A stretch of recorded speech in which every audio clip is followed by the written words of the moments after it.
Thompson's there, Billy in. A goal, Chris Billy, Huddersfield Town. The most famous goal of Chris Billy's life. Is this the moment for Lee Fowler? It is. Take your place in Division 2, Huddersfield Town. Ruby and Steve Simonson's boots now. He's missed. Steve Simonson clears the frame of the goal and collapses in a heap of tears. Huddersfield Town are promoted. Mustafa Schindler has a chance to write his name in Huddersfield Town legend. And he takes that chance!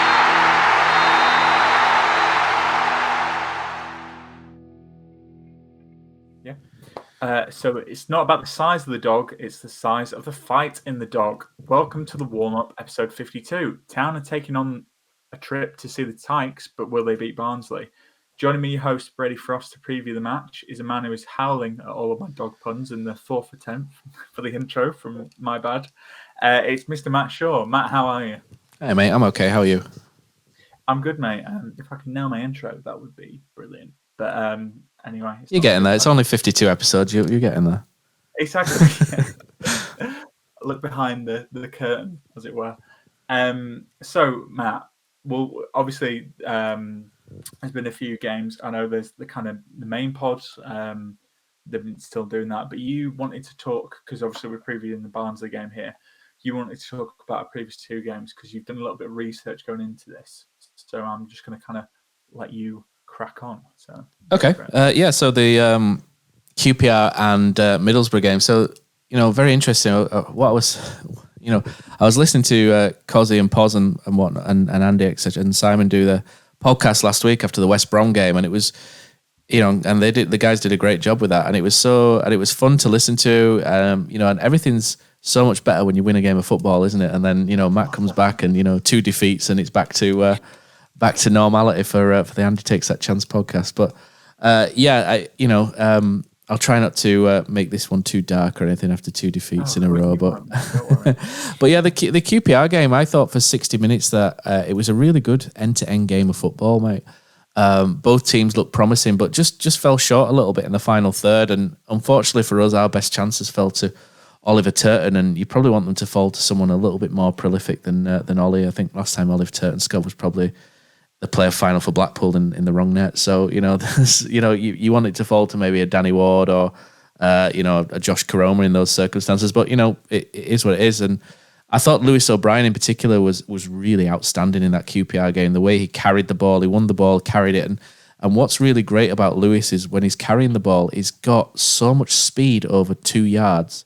It just nips him away, from the opposition midfield. Over 10, 20 yards, okay, people are looking at him and say he's not particularly that quick. But, over the, first 2 and 3 yards, just to get into space, he's so quick and he's so good at breaking up that play. And I thought he was the best player on the pitch, Lewis. I thought he was phenomenal. Unfortunately, Town wilted a little bit, I think, in the last half hour of the game. I listened to Utabi, Stephen and Dave. They thought QPR just up the tempo and with a better side, and they did. But I also thought Town really wilted, and you could see a lot of stray balls, a lot of times, head down, smack it forward. We lost a little bit of purpose, I think, in that last half hour. Some of it was the pressure QPR put on, but I did think Town wilted a bit. And whether it's a confidence thing or whether it's, tactical, I'm not too sure yet. But when you start to look at, the last 3 away games, Peterborough, Cardiff and QPR all scoring late on. We've lost at least 4 points, during that there. It really should have been 6 points from those games. Really, we should have beaten. It could have been 7 points. A point against QPR, Cardiff, and Peterborough. It's just we're starting to notice a bit of a theme now with the late away goals, and that last half hour really at QPR, I felt the hangover just never really went away at the start of the Middlesbrough game either. The last 30 minutes. The first 30 minutes in this game was unacceptable, to be honest. It was really poor. I'm not going to hammer them too much. We're 8th in the league. There's no need to sort of go in double-footed or anything at this moment in time. But I don't really attribute it to a lack of effort like maybe some have, but instead to the setup. I just thought the system 3-4-3 is what we do, and we're quite good at it. But the use of Dwayne Holmes I found a little bit peculiar in that he was neither a left winger or neither a central midfielder. And what Middlesbrough kept doing is they would have one man step out from defence, and and they would create these overloads in the middle of the park. Matt Crooks would be free every time, and to be fair, Matt Crooks's pass for Duncan Watmore's second, for the second goal was outstanding. But he managed to do that because he's in free, he's got in so much space, and Dwayne never knew whether to go with the wing back or whether to go with Matt Crooks. And it just took too long to change that. And once we went 4-3-3, I think it was Matty Pearson's injury really which forced it. But once Pearson went off and Turton came on, and we put three in the middle, and we kind of flicked from a 4 to a 5. But once we really went 4-3-3, the game was a lot more even, and it was a bit drab really. But I think the worrying thing from the game was that once we went 2-0 down, that's it. You might as well pack up and go home, and that was the worry really. Looking at you look at the history of you look at the history of this season. You look at the last time we scored 2 goals in a game was away at Hull. 8 games ago. Good result against Hull, but both from set pieces really. And when you have to go back 11 games ago against Blackburn, where we looked kind of fluid going forward in open play. So there are just a couple of little red flags popping up at the moment with how Town are doing, and we are kind of slipping a little bit. But we're 8th in the league. It's a lot higher than expected, so we can't really complain too much. But I just think, Brady, this season is just going to be one of those games where Huddersfield Town are going to win some, we're going to lose some, we're going to have a good spell, we're going to have a bad spell. And at the minute, it's 1 win in 5. It's probably not the greatest spell, but I just think this is us this season. As long as we, keep making progress, year on year, I think that's the main thing. And, I think this is Huddersfield Town, so strap yourselves in. There's going to be really frustrating games, and there's going to be really good games. West Brom was a great game, only 1 week ago. So, strap yourself in, Brady. It's the Carlos coaster, isn't it, in full action? It absolutely is, Matt. And I'd completely agree with you. I think we talked about it before, but I think weak Town struggle. Playing 3 games in a week. Maybe you've talked about it, but Carlos getting the time to work with them on the grass, as they call it. Obviously playing 3 games in a week, you don't really have that opportunity. And you talked about the West Brom game. Obviously, we had 2 weeks break. It's hard to believe it's only a week ago, given the mood of Town fans. But that was an amazing performance. And you talked about QPR then. I think you were absolutely right. It was a really good game for 60 minutes, and both teams were going for it. And I do think coming into that Middlesbrough game, they're 2 quite hard games. QPR are a good team this season. There's no shame in losing to QPR. No shame. I think most of us predicted QPR to finish top 6 this season. So to go to their ground, Kian Prince Foundation, isn't it? Stadium this year, the last few years. To go there and give them a good game for 60 minutes and ultimately just fall short is no disgrace, really. And like I say, there's no point hammering them, but it's more so the trends, isn't it, where you start to sort of get a little bit edgy, if you like. Yeah, definitely. And I think, that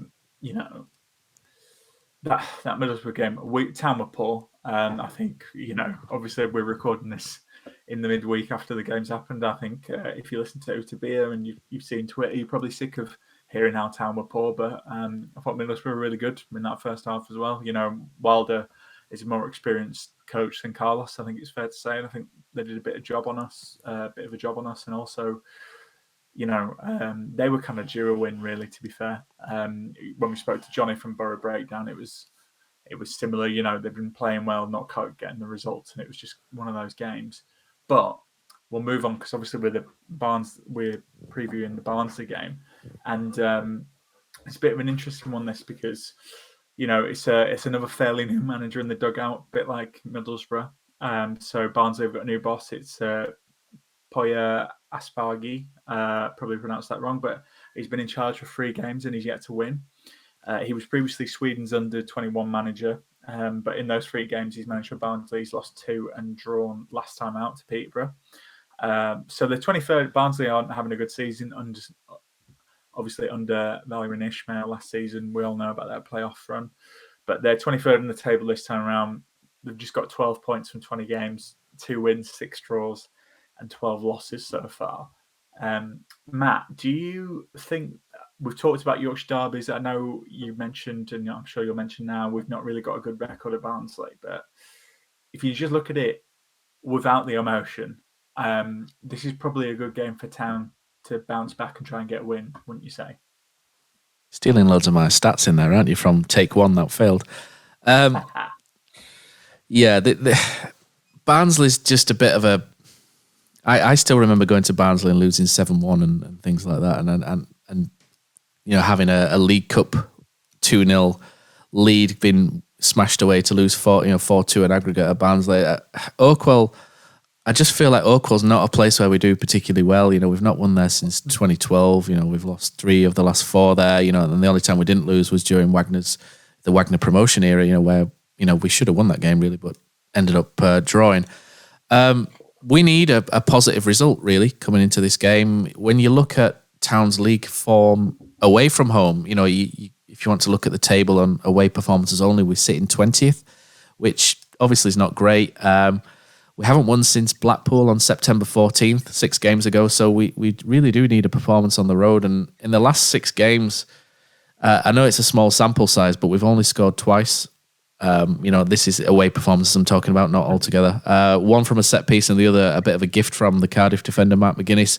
There are big questions over Town's attacking prowess, and I've looked into some of the, I know XG is not for everybody, and I've had a good, and some people tend to roll their eyes at the stat, and I do sometimes, but I think what's quite interesting is when you look at the XG and you look at how many goals we've scored, it's usually a good indicator of whether we've been unfortunate or whether we've actually created a lot but just failed to convert. And really what it says is, apart from the Cardiff game where Levi Colwell's denied point blank by a brilliant save from Alex Smithers, probably should have scored as well, and Danny Ward hitting the post from a one-on-one, which that Cardiff game is a bit of an outlier, and Town tend to not really have a expected goals of 1 away, away from home in the last 6. The Swansea one, 0.17. That's the worst, I think, under Carlos Corberán since he took over. Luton, 0.39. Bournemouth, 0.25. Although I do think Danny Ward's goal should have stood. Peterborough, 1.2. It's a little bit better. But you would expect that against Peterborough, who were in the bottom 3 at the time. Still in the bottom 3, I think. Cardiff was good. I don't think we got what we deserved at Cardiff. QPR 0.82. Again, QPR good side, so that's understandable. But you can see a little trend forming really where Huddersfield are not creating anything. And what these stats say is that just Huddersfield don't create chances for Danny Ward, and that is the main thing. Danny Ward's working really hard, and I thought he was really good against Middlesbrough. I thought we had 2 good players against Middlesbrough, and the rest were really poor. Danny Ward and Scott High, and Danny Ward is working hard at the minute. I think he's winning some fans over as well. We were all sceptical when he rejoined, and even more sceptical in the summer after he'd had a complete breakdown in his first year. But he's actually playing quite well at the moment. He's holding the ball up better than what he was doing before. He's bringing others into play, and this is despite being 20, 30 yards ahead of everybody at some point. So when I look at the top scorers in the league, and I see a lot of people saying at the minute to do well in this league, you need a 20-goal scorer. Which I think generally you do need someone who can put the ball in a main man who puts the ball in the back of the net. But I think when you look at Huddersfield 16, 17, it's not always the case that you do need, you do need that. But I think you do. Obviously, you need someone to put the ball in the back of the net. And when I look at Danny Ward compared to the other strikers in the league, I say to you, and you know what number he is now because this is take 2 of the podcast, but when you look at whoscored.com and you order it by the amount of shots everybody in the championship is having per game on average, Danny Ward sits in 84th in the championship for shots per game, and that's our main striker, who's playing quite a lot, and it really just indicates the lack of chances that we're creating him, and the real difficulty that we're having, moving forward and transitioning forward as a team. We're supposed to be playing 3-4-3 with 3 up top, and it's not really working like that at the moment. Whether this is a confidence or a tactical thing, I'm not too sure. But essentially our pitfall at the minute is that we are not creating for Danny Ward.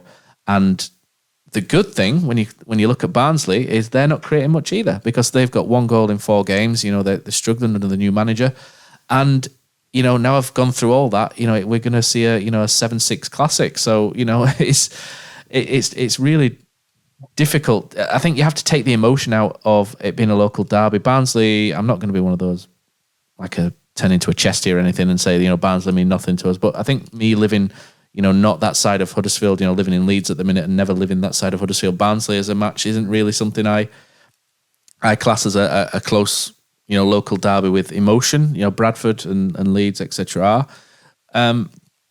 But I just look at Barnsley, I just have that sinking feeling when we have to play at Oakwell because we tend not to do well there. And that heartbreaker last season in the last minute just kind of summed up our, from the foul throw, just seems to sum up how we do there. Well, Matt, let me, try and, not make you think that it's going to be a heartbreak this season, because Barnsley aren't doing well this season. I think it's fair to say. Obviously, we know how well they did under Valérien Ismaël last season. But, like I said earlier, they're 23rd in the league. Maybe something to get you a bit positive. Most, the classic is, and there is stats to prove this, the team that concedes first tends to lose, and Barnsley have conceded first in 13 of their 20 games this season. They've also conceded a lot of late goals, so 9 goals of the 31 they've conceded, which is the highest if you look at their 15-minute periods in the game. So they conceded 9 in the last 15 minutes of matches, and we know Town have scored a few late goals, also conceded a few late goals, but we could get something from this. I think it's difficult. I know we've not got a good record at Oakwell, but for me, you've got to play the team that are doing poor. We've got to go out and we've got to attack them because they're not, they're not firing. They've got a new manager. I know you mentioned it, but Huddersfield, when you're not. Are you taking my quotes again from take one? You are. It's actually not. It's David Hartrick's, isn't it? No, I was quoting you in my quote, but you talked about it in the take that no one will ever hear. Hartrick. Well, you just talk. You're babbling, mate. You're babbling. Yeah. So I was listening to Be a Terrier, and Dave Hartrick said something which struck a chord, and I found it quite amusing. Is if you're a football club and you're not doing very well, call Dr. Huddersfield, and he'll bring you the remedy. And it just got struck a chord. This season, Nottingham Forest, we're doing terribly. They sacked the manager. Next game, beat us 2-0. Middlesbrough, Chris Wilder, not had a win. There we go. And there was another game as well, wasn't there, where we came up against somebody quite fresh. Cardiff, yes, sorry, that's the one. Steve Morrison at Cardiff, again, the same result. And this new manager's not had a win. I think if you look at it logically, which we don't do because we're football fans and we're emotional, if you look at it logically, this is a great chance for Huddersfield to get back on winning, get a winning feeling back on the road. But when you put the emotion back into it, you just think, oh, this is, like Dave says, Dr. Huddersfield turning up, with the 3-point remedy. And so I'm quite torn at the minute. My head says this is actually a really good game for us to go there, open up, be a bit more expansive, and push forward and support Danny Ward, and and win the game. Whereas my the other part of me just thinks, oh no, we're going to lose at Oakwell again, and it's all happening again. So it's the pitfalls of being a football fan. We absolutely. We'll come on to it because obviously we'll pick key players. I'm going to jump in for Barnsley with a key player I really like, Callum Styles. Yeah, good player. So fantastic. Broke through last season as kind of a wing back under Ismaël, but he's actually playing midfield in a 4-3-3 under the new coach. Just really rate him as a player. I think he had a great season last season. Young lad, got bags of talent, and it's an interesting one, Barnsley, because they do have a few good players, I think. We're talking. I'm trying to make you feel more positive, given we've not got a good record against Barnsley. But I'm so bipolar on it, mate. I'm so bipolar on it because I am literally 50-50. One part of me thinks we can go there and win 3-0, and the other thinks we'll get hammered. So it's really, yeah. I don't think we'll get hammered. But anyway, who are you going to pick as a key player for Barnsley? I've not seen Barnsley much this season. I'll be honest. I've not taken much. The goalkeeper, I have seen little clips, and the goalkeeper does look pretty good. I had him in my fantasy team at one point. Nice. And he was doing all right. Collins, isn't it? Was it Collins, the goalkeeper? It was Davies was the one last year, wasn't it? That went to Stoke, I think. And but for me, when I watched them last year, the players that really stood out, apart from Daryl DK, the player that I really like, or two players I really like, were the two big centre backs, Hellick and Anderson. And they've just started. I think Anderson's had an injury, so they're back together, I think, now. But last year they played like a 3-4-3, didn't they? It was literally up and under football, wasn't it? So they would kick the ball as high and as far as possible, and then swarm underneath it. And from listening to, from a chat with, again, I mentioned Dave Hartrick, this is just a plug for Who to Be a Terrier and the Examiner, isn't it? This. Oh, it is, mate. But let's talk about I speak to Dave and Stephen quite a lot, and Dave, I remember Dave saying a bit since that, it was something that the analysts had found from a basketball tactic. The American, they've got a lot of, obviously links with America over there, with Billy Bean involved in the initial takeover and stuff. And I found it quite interesting that they just worked on this from from basketball, where they would just throw the ball, high and far, and then just swarm under it, so when it breaks, or when someone, when it breaks free, and they don't do that anymore.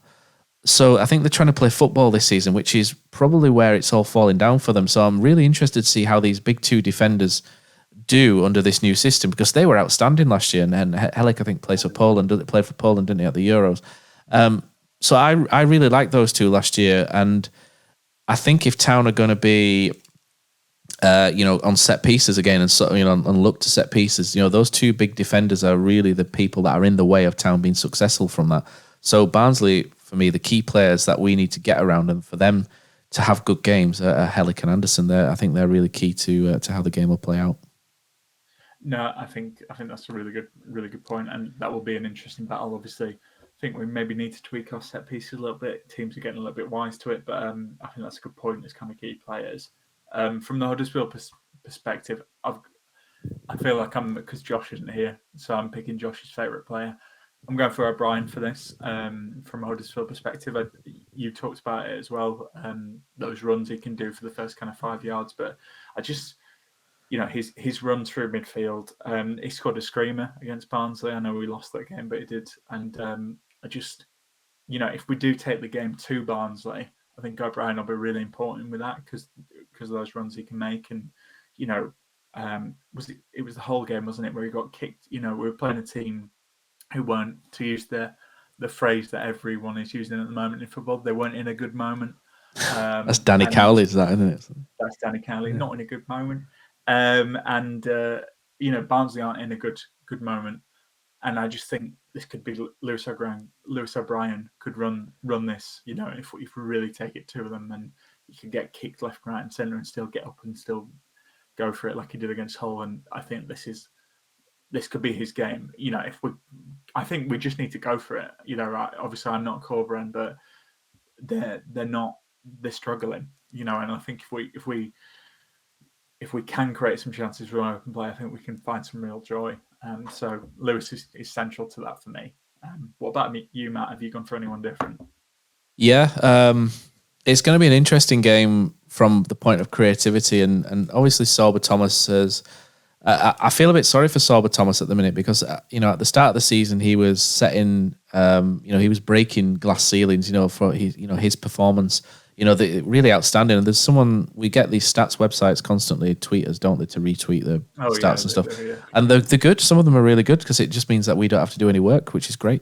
So, and Sorba Thomas is up there, still up there in the top two, with key passes, most key passes in the league. And you shouldn't really lack creativity when somebody, is that creative. It's just bizarre. But most of them come from set pieces. And Sorba Thomas is going to be key. The reason why I feel sorry for him is that I just think that he set some really unrealistic expectations. Whenever a player sort of goes so high, there's always a drawback. It's just like the stock exchange and cryptocurrency, and everything dips. There's always peaks and troughs. Karoma's going through a trough. Lewis O'Brien went through a trough last season. And I just think people's expectations of Sorba Thomas are just so high that when he has an average game, people sort of say he was really rubbish, and when he wasn't, he was just okay. And I just feel a bit sorry for him at the minute, but I'd like to just see Sorba have one of those games, like he had against Reading this season, where he really just took them to the cleaners. And I think maybe it's, now we've got Oliver Turton pushing, Pippa's quite close. I think now is the time to maybe utilise him more in a forward position than maybe as a wing back. And and if Corberan's not happy with Karoma, then put Sorba, on the left hand side where he played for Boreham Wood, and he did a lot of damage. So Sorba for me is important. I think another player who's important as well is Scott High. He's set some really good. I thought Scott. I'll echo what a lot of people have said. I thought Scott was. I don't know him. I'm not going to call him Scott again. Scott High was unlucky at the start of the season when he played against Preston, didn't he? He played against. I think he He played 90 minutes against somebody else at the start as well, where we did okay, and I think maybe Sheffield United. And he did. I thought he did quite well. And then all of a sudden he found himself out of the team, and then playing a few minutes here and there. And I think he really needs to keep up this form that he's been in the last couple of games. I know that it's very difficult for him because he's not the most physical. He's only 20. He's only 5'7", 5. He's not the tallest, and he's not built like Jonathan Hogg. Who is built like Jonathan Hogg? Let's face it. He just needs to. And when Lewis goes, he gets left in the midfield by himself, and he's made a lot of good decisions as Scott High over the last couple of games, and it's really important that he keeps this going, because if Scott High doesn't play in midfield, no one really can. That's the problem. We're a little bit short there at the minute with Viaco and Hogg out injured. John Russell is more of an attacking 8-10 player. He's not going to sit and pass the ball around. But so Scott High, it's really important that Scott High continues that. If Scott High has a bad game, then we'll lose. We'll lose the midfield battle. It's as simple as that. We'll probably lose the game. So Sorba and Scott High are Sorba Thomas and Scott High are the main two. I think that will turn this in our favour. Yeah, I think that's a really good point about High as well. You mentioned about Hogg being out and Vallejo being out, and this is an opportunity for him to get a run. And you're right, that will be key for the game. Actually, a question. Shall I spin this on its head and let's have? Go on. Do you think people's opinion of Scott High would be different if he was on loan from a Premier League club? Oh, I like that. That's a bit of a hot one. Yes and no. So yes, I think people would maybe praise him a little bit more. I do think, in fairness, though, he's one of those players where it's not like, I don't know. You look like there's some people listening going, Scott High would never be at a Premier League club, aren't they? But well, yeah. No, but it might be. I think he might be. Yeah, I think he's got a lot of potential. I know you like him quite a lot. I think he's one of those players where obviously people get a lot of hype. So like, for example, when Levi Colwill was joining town, he's got a nice highlight reel playing out from the back, doing some interesting stuff as a centre back. But I think he's that type of player where, Scott High, you almost don't want to notice him. I think certainly I found at the start, like, I didn't really get his position. I've seen it a little bit more. So yeah, I think there would be a little bit more hype around him. But I also think how what he's been asked for in this team. I mean, he's played some great passes. The goal against West Brom, he was involved in that. I think his position, I don't think it's like particularly glamorous in what he's been asked to do in the team. So yes, probably a little bit more hype, but also I think because of how he plays. I don't know. What do you think? Scott Hype. That's what you're calling him, aren't you? That's what I've taken from that. Yeah, I think if he came from a Man, like a Man City, Chelsea, and everything, I think people would probably have a bit more faith or confidence in him. But there's a lot of people backing him as well. So I like him. I think I keep saying it to when I'm on the podcast. I think Scott High's got a lot of everything. That's wrong. He's got bits of everything. The problem is he's only played 90 minutes 5 or 6 times in his career at Huddersfield career. So that's his decision making is not there yet. So and his decision the level he's played at isn't what it would be if he had been at a Man City or an Everton, etc. Because the Premier League under 23s is the level is so much higher than our B team games. You know what I mean? So. I think people would probably have a bit more patience for him if he did come from a bigger club. But there's a lot of people backing him as well, which is good to see. Yeah, definitely. And like you say, he's got a little bit of a run, so let's see what he can do. We've talked about it before, but having said that, Trev got loads of abuse as well, didn't he? So maybe I'm wrong on that. So who knows? Oh well, yeah, exactly. Well, it's typical town, isn't it? I'm sure they're going to do better, but he's got a lot of potential, and I think he's going to have a bit of a run. We've talked about it before, but it's. Particularly with Corberan making subs, like he makes subs quite late, and like depending on how the game's going, can't really do a lot in, that type of midfielder to get on the ball and start dictating. 16 minutes is just not. 15, 16 minutes is just not. But anyway. No, well, you need 5 minutes to catch up, don't you? So it is difficult. So believe the Scott hype. That's what we're saying, isn't it? Believe the Scott. I've turned into you now with these cheesy lines, but go on. Exactly, mate. I'm embracing it already. Yeah. No, well, you got to embrace it, mate. Anyway, it's interesting you talk about midfield because my selection is going to be that in this week's Return to the Mac. So, Matt, I'm going to jump in. This isn't probably going to win the poll. Aaron Moy. No. So my tactics with this is obviously because I'm on pretty much every episode and I can't pick the same player.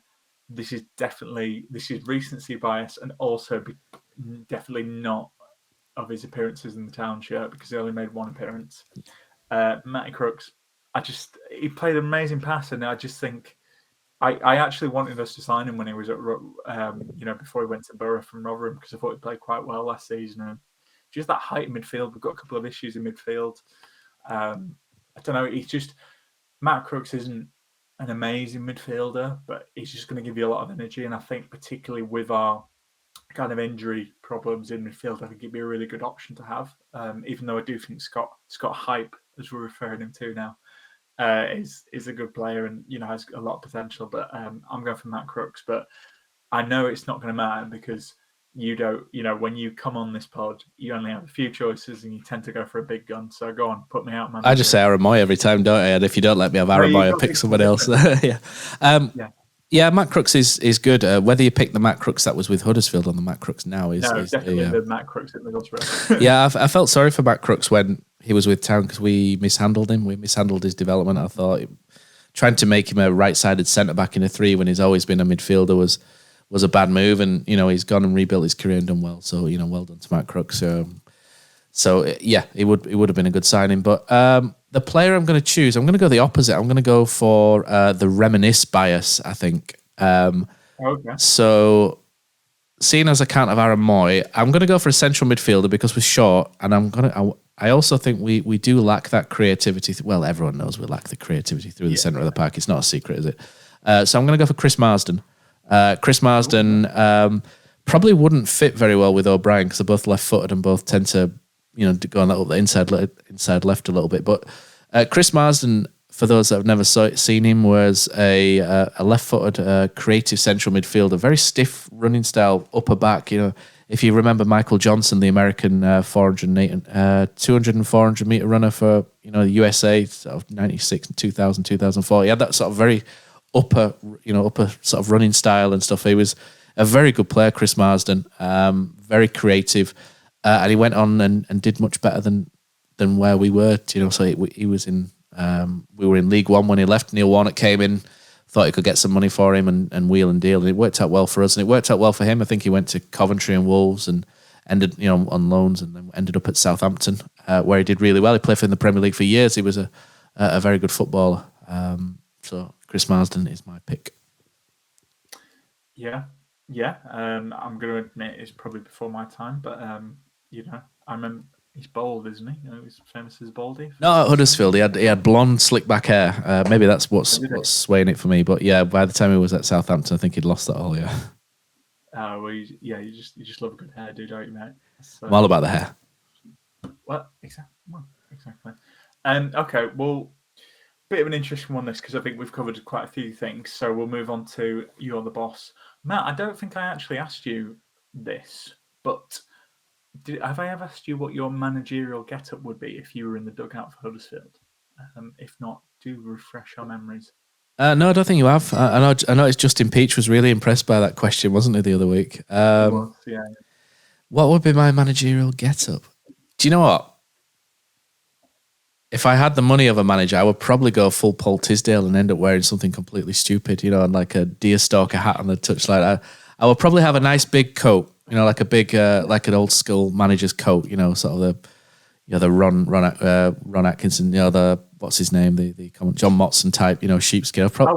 I probably have something like that, but I'll probably wear it with like some. I quite like the chinos Carlos wears, so I'll probably wear something quite smart, like a jumper and smart trousers underneath, and a big coat. Yeah, probably that. Nice. Maybe one day we'll find out. When.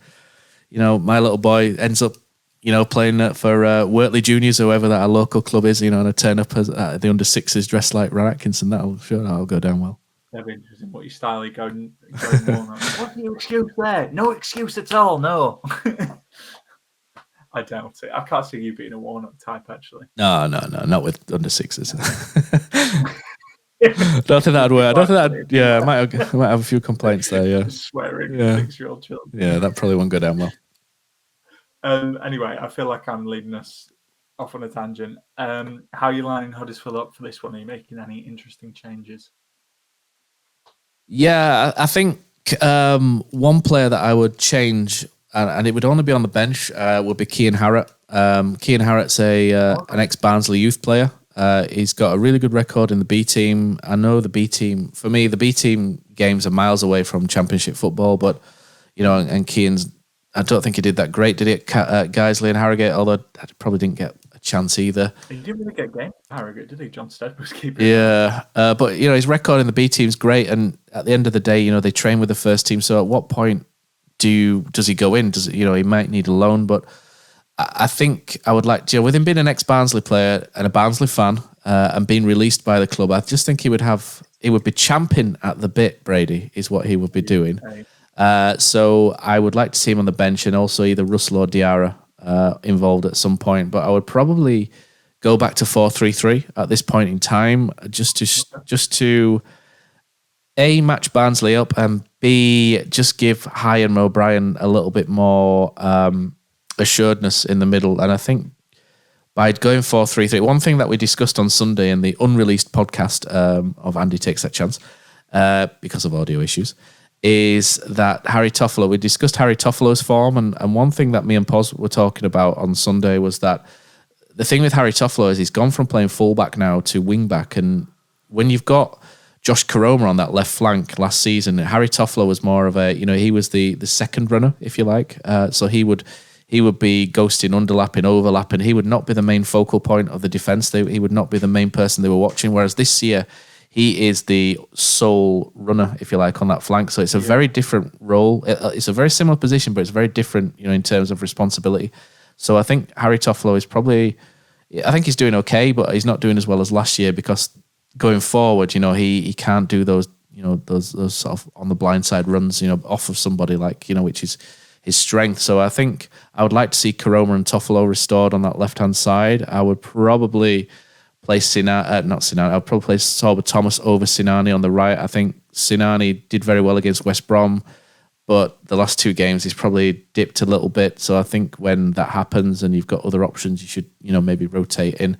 And Danny Ward obviously up front, but I would probably have Dwayne, Holmes, Scott High and Lewis O'Brien in midfield and Dwayne and and all three can, take it in turns to push forward as an 8, which is possible. I think the main problem is if you go back 4, that back 3 has been so successful, and I watched Matty Pearson limp off against Middlesbrough. And I just thought if he's injured, does this, if Matty Pearson's injured, and the only centre back that you could bring in, because Carlos will only play a right-sided centre back on the right hand side, so I'm just wondering whether, because I don't think he'll move Lees to the right hand side to accommodate Naby Sarr in the middle, and he won't play a left-footed centre-back at right. I'm sure he won't play Naby Sarr on the right. So, and Turton is the other option. So I think you might as well just go to the back 4 and be able to, and free Sorba Thomas and push him forward. So, and even if Matty Pearson's fit, I would probably play him at right back anyway, just to see how it goes on. And then when Pippa's fit,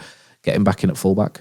So I think it's just time to change from 3-4-3. I think we've become a little bit too predictable, a bit pedestrian, and I just think we need to freshen it up a little bit and go in a different direction and prove that there's more strings to the bow than what we've maybe done. So I would probably go 4-3-3, and I would like to see Harratt and Diarra on the bench just as something different to come on and shake things up.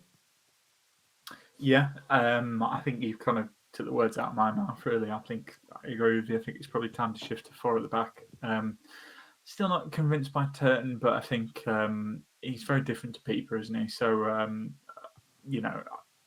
Pearson has played right back in his career. He's played right back for Luton, and maybe that's a change I'd make. I think Colwell needs to come back in. Yeah, definitely, yeah. Sorry, I did mean to say Colwell back at centre-back with Tom Lee. No, that's fine. I think it goes without saying, mate, because he's just too good. Not a lot of changes for me, really, in personnel. I think the main one is options on the bench, like you say. I like how you've gone for Cian Harratt. Bit of narrative there. You set that up. Could be a bit like stories. It's all about stories, isn't it? So it'd be I want to see more of John Ross, though, to be honest. Maybe that's for personal reasons because I picked him out as kind of a breakout player at the start of the season. But I do think he's got something, and he played a lot of League One last season, and I don't know. I don't think the step between League One and the Championship is as big a gap as it is from the Premier League to the Championship. Yeah. I just this is a game really where I think Carlos needs to maybe tweak, and if it's not going well, use some options off the bench, give people half an hour. The one that's kind of confusing me is Meepo, because obviously he gave I don't think Meepo should come straight in, but he gave that press conference and was like, "Oh, he's ready now to get minutes," and then he wasn't in the match day squad. For me, he needs to be an option. We both like Fraser Campbell. I know other people on this podcast. Well, I like Fraser Campbell if we're winning and he comes on to close the game out. When we're chasing the game and he's brought on, I'm not his biggest fan. I don't think that's his. I don't think that's his skill set anymore. No, and I'd agree with that. I think Campbell's going to give you that energy, and I've said it quite a few times on this podcast. I hate to defend against him. Yeah, he's a pest. He's a pest. Yeah. But yeah, I want to see half an hour of Meepo. To be honest, I think Danny Ward, you touched on it. I think you can see a lot more what he offers to the side. I think he's quite selfless, and I think his midfielders need to give him more to create those chances because, like you touched on. So, to me, I want to see half an hour of Meepo. He's a bit of an unknown quantity, and we've heard a lot, and he seems quite quick, and maybe can offer something different. And Barnsley, like you say, Barnsley are struggling, and I wonder if this is a game where, if it's Carlos will set up how he wants to set up, but this is an opportunity to throw some wild cards in there. Half an hour to go, and I think we could get some joy if we do that, if we're brave enough to do it. It's just a case of but I want to see. I want to see Karoma back in because I just think. I think Josh Karoma. I know there are rumors circulating that maybe his effort levels maybe haven't been the best and whatnot, but I just think with the level of talent he's got, you look at the Blackpool game, the last time we went away from home, the reason why we got that victory is Karoma scored from nothing, and we don't have many players that can do that. And Karoma scored from nothing when Blackpool were on top, really, and then we won and then we got them from a set piece and a hog masterclass. So I'm just wondering whether Meepo from the left-hand side might be a better idea because he just seems to when he played, he just didn't seem to have that back to goal, sort of thing nailed down. And when he came on against QPR, he came on with a partner up there already, and he played just off him. Yeah, so I just wondered if he would be any good from the left-hand side, cutting in onto his right foot. He scored, I think, for the B team. With cutting in from the left and scoring it with a really good strike. So I'm just wondering whether that might be an opportunity maybe to put a player in a position where we've got out of form players and see if he produces something. But like I said, I prefer him to do that from the bench maybe. Yeah, and you touched about the B team, quite a strong B team that was. Like obviously Rhodes made his return, Danny Grant was playing, Meepo was playing. So that is interesting maybe if Carlos is maybe going to bring some more options in. I feel like we could talk about it for quite a bit, Matt, but we'll kind of close the pod. It's good to have options. There you go. It's good to have options. Yeah, we certainly didn't have a mass season, did we? So I suppose that is a positive. You've definitely got to say. But how are you seeing this one going, Matt? I'm just going to jump in. I think it's going to be a 1-0 win to Town. I think it's going to be a tight game. It's going to be scrappy. They need to win. We're not. We've had a couple of losses, but I can just see, like you say, maybe Karoma getting something out of nothing, or maybe it is someone off the bench getting a winner. Just have a sneaky feeling. Hope I'm right. Probably wrong, but how are you feeling about it? Head says 2-1 Huddersfield. Heart says 2-1 Barnsley. So I'm going to go for a 1-1 draw. I'm going to go for Huddersfield to score first and Barnsley to equalise late on.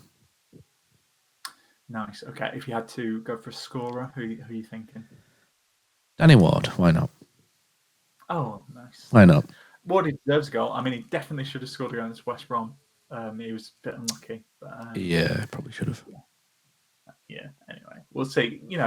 The positives are they've had a week. They're not playing 3 games in a week. They're going to have a bit of time on the grass to train, and Barnsley aren't playing well. So we will see.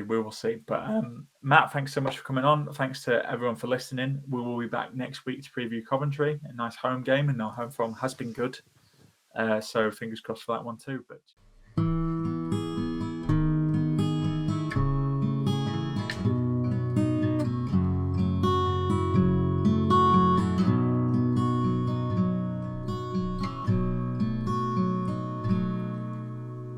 there's a team that is dear to its followers. The colours are bright blue and white. They're a team of renown, and they're the pride of the town. And the game of football is their delight. And all the while upon the field of play, thousands loudly cheer them on the way. Often you can hear them say, who can beat the town today? And then the bells will ring so merrily, and every goal shall be a memory. So town, play up and bring that cup back to Huddersfield. So town, play up and bring the cup back to Huddersfield.